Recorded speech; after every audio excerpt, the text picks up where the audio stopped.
ইনি হলেন গ্রামের একজন নামকরা ব্যক্তি এবং বড় ব্যবসাদার শশীধর হাজরা।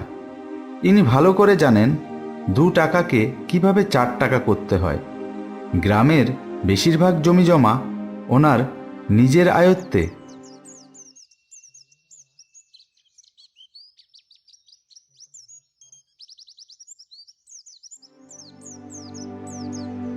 বাবু, এবছর ফসল ভালো হয়নি। এবছরের সুদটা যদি মাফ করে দিতেন। এইসব তোর কীর্তনের কথা আমায় শুনিয়ে লাভ নেই। তোর সুদ আর আসল মিলিয়ে যা টাকা দাঁড়িয়েছে তাতে তোর জমির অর্ধেকটা আমার নামে লিখে দে, আর নয়তো পুরোটাই কিন্তু আমি দখল করে নেব।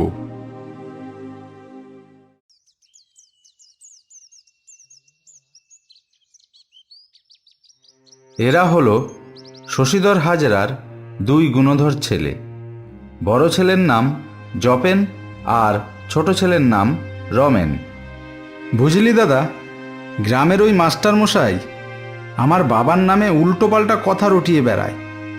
মাস্টার মশাইয়ের একটা ব্যবস্থা করতে হবে। মাস্টার মশাই জানে না আমার বাবা চাইলে পুরো স্কুলটাই কিনে নিতে পারে।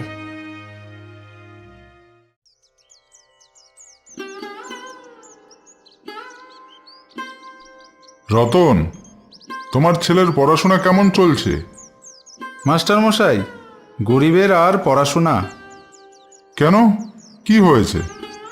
একটুখানি জমি ছিল, জমিটা বেচে দিয়ে ছেলেটাকে পড়াশোনা করতে পাঠালাম। কিন্তু এখন তো দেখি আরও টাকা পয়সা লাগবে, কোত্থেকে যে জোগাড় করি। রতন, তোমার ছেলের কিন্তু পড়াশোনায় মাথা বেশ ভালো।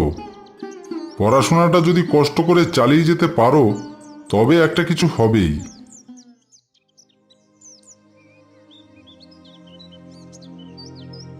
কি গো রবিনের বাবা, টাকা পয়সার ব্যবস্থা কিছু হলো? রবিনের মা, তুমি তো জানো আমার পরিস্থিতি, কোত্থেকে যে টাকার ব্যবস্থা করি। একটা কাজ করো না, শশীধর বাবুর কাছে একবার যাও। উনি তো খালি হাতে টাকা দেন না, আর আমাদের থাকার মধ্যে তো এই বাড়িটুকুই আছে। দেখো রবিনের বাবা, আমরা তো সারা জীবন কষ্ট করে কাটালাম। ছেলের জন্য যদি কিছু করতে না পারি তাহলে ছেলেরও তো আমাদের মতো কষ্ট করে জীবন কাটাতে হবে। রবিনের মা, ঠিক আছে, তোমার কথাই রইল। আমি কালকেই যাব শশীধর বাবুর বাড়িতে। প্রয়োজন পড়লে বাড়ি বিক্রি করে দেব, তবুও ছেলের পড়াশোনা বন্ধ হতে দেব না।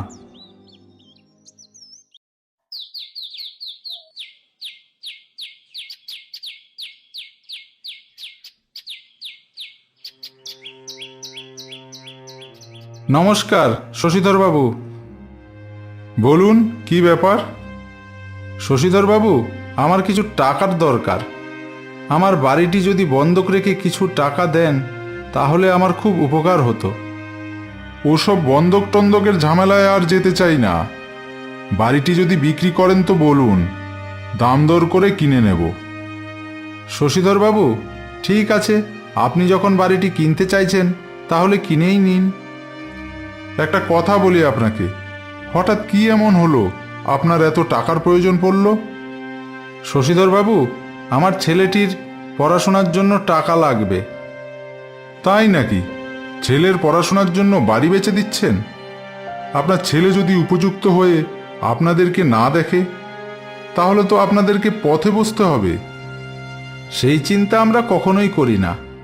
আমরা পিতা মাতা, সন্তানকে শিক্ষা দেয়া আমাদের কর্তব্য।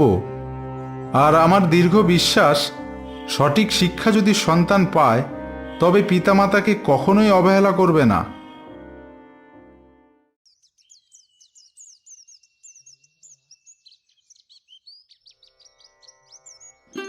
হ্যাঁ গো, তোমায় একটা কথা বলবো বলবো ভাবি। কি কথা বলবে, বলো শুনি। ছেলে দুটোর পড়াশোনা তো তেমন হলো না, ওদেরকে এবার বিয়ে দিয়ে দাও, মন দিয়ে সংসার করুক।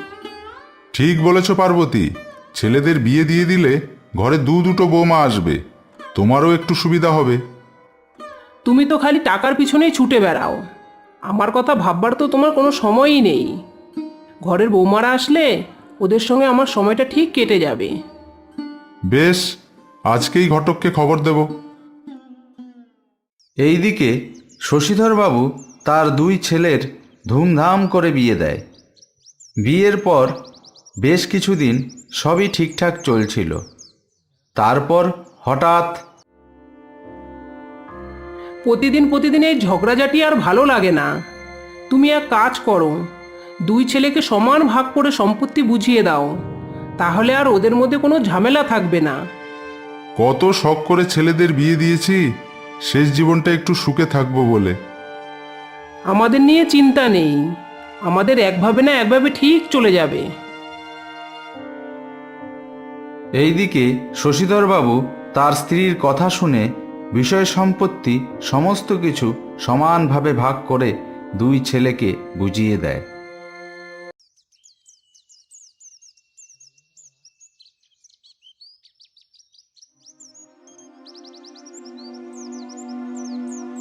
কি ব্যাপার পার্বতী, তুমি এখনো স্নান করনি? এত বেলা হয়ে গেল, এখনো রান্নাঘরে? এই তো এক্ষুনি করছি। আজকে কাজের মেয়ে আসেনি? বৌমারা কাজের মেয়েকে বাদ দিয়ে দিয়েছে। বাদ দিয়ে দিয়েছে মানে? তাহলে এখন কাজের মেয়ের বদলে তুমি কাজ করবে? না না, তুমি এইসব নিয়ে আবার ঝামেলা করো না। আজ রাতে ছেলেরা বাড়ি আসুক, আমি এর একটা হ্যাস্তন্যাস্ত করবই।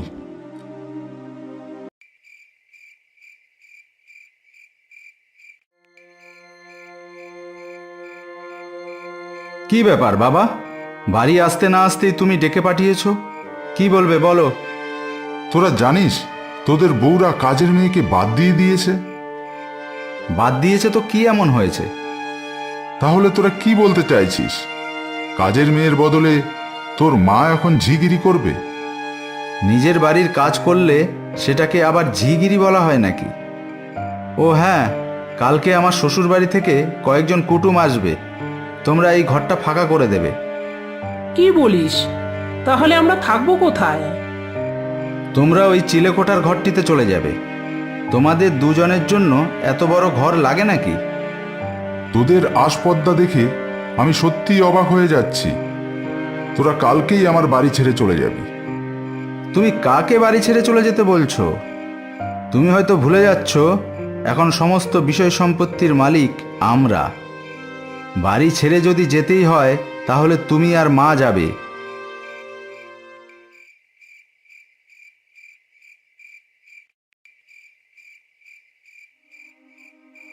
পার্বতী, জীবনে বড় ভুল করে ফেললাম গো। তুমি মন খারাপ করো না গো, মাথার উপরে ভগবান আছে, সে নিশ্চয়ই একটা না একটা রাস্তা বের করবে। আর রাস্তা? আমাদের কাপড় চোপড় জিনিসপত্র গুটিয়ে নাও। সম্মান থাকতে মুখ লুকিয়ে বেরিয়ে পড়ি। কাল ভোরে ভোরে আমরা বেরিয়ে যাব।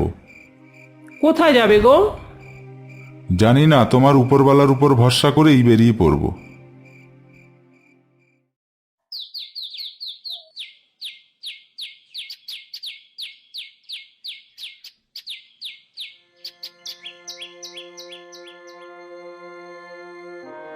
আরে শশীধর বাবু না? আমায় চিনতে পেরেছেন? হ্যাঁ, তুমি আমাদের গ্রামের রতন না? আপনি ঠিক ধরেছেন, আমি রতন। আপনি শহরে কি মনে করে? নিশ্চয়ই শরীর অসুস্থ, ডাক্তার দেখাতে এসছেন। না রতন, বিষয়টা ঠিক তা নয়। রতন, তুমি তো শহরেই থাকো। গ্রাম ছেড়ে আসার পর থেকেই শহরেই আছি। গ্রামে যেতে ভীষণ ইচ্ছে করে, কিন্তু গ্রামে তো এখন আর আমার কিছু নেই। রতন, আমার একটা উপকার করবে? শশীধর বাবু, সংকোচ করবেন না। কি উপকার করতে হবে বলুন, আমার সাধ্যের মধ্যে থাকলে অবশ্যই করব। আমায় একটা অল্প পয়সার মধ্যে ভাড়া বাড়ি খুঁজে দিতে পারো? এই ছোটখাটো একটা ঘর হলেই হবে, স্বামী স্ত্রী মিলে থাকবো। আপনার তো বিষয় সম্পত্তির কোনো অভাব নেই। কি এমন হয়েছে বাড়ি ছেড়ে চলে এসছেন? না রতন, আমি জীবনে প্রচুর টাকা পয়সা উপার্জন করেছি, কিন্তু আজকে আমার কোনো ঠিকানা নেই, তাই ঠিকানার খোঁজে বেরিয়ে পড়েছি। দুই ছেলের সংসারে আমরা এখন অবহেলার পাত্র। বুঝতে পেরেছি, চিন্তা করবেন না, চলুন আমার সঙ্গে, আপনাদের একটা পাকাপাকি ব্যবস্থা করে দেব।